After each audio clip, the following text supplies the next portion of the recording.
Hey guys, Cam here from PhoneDog.com, and Alcatel is a brand name synonymous with the low-end market, but at MWC this year the company has decided to shake things up a little and go after the market of budget and spec-conscious consumers. And from first impressions, it could work very well.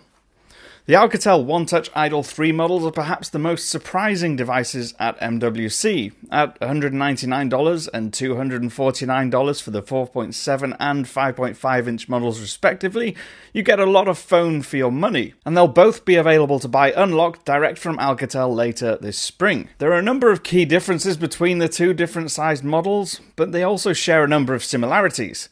From an aesthetics standpoint, they both look virtually identical. They're both around 7.5mm thin and have a black plastic back with a brushed metal finish.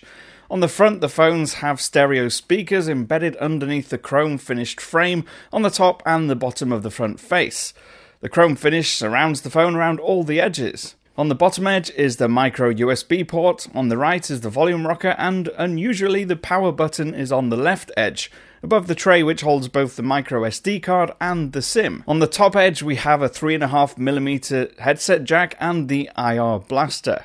Both also have laminated LCD displays, and they make it seem as if the content is literally floating on the surface and can be seen from any angle. The only real internal similarity is the amount of storage available.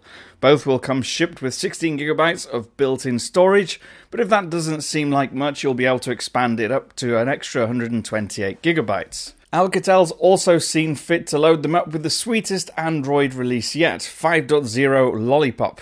It is lightly skinned with some colourful bespoke icons and attractive animations, but for the most part it's stock. One unique software feature they both share is that there's no upside down. If you accidentally pick it up with the front-facing camera at the bottom, the software rotates to match, and there's a microphone and earpiece for making calls on the top and the bottom too. But let's get on to the differences. The 5.5 inch model is clearly the flagship here. It's equipped with a full HD 1080p IPS display and an octa-core processor. It has 13 megapixel camera on the back with autofocus and LED flash. It's powered by a 2910 mAh battery, which should be plenty to keep it running for a full day on one charge. And on the front is an 8 megapixel shooter. The smaller Idol 3 has a 4.7 inch screen with a resolution of 720 by 1280. It's still gorgeous to look at, but not quite as sharp as the bigger model. And unlike its bigger sibling, it has a quad-core 1.2 GHz CPU and a 2000 mAh battery.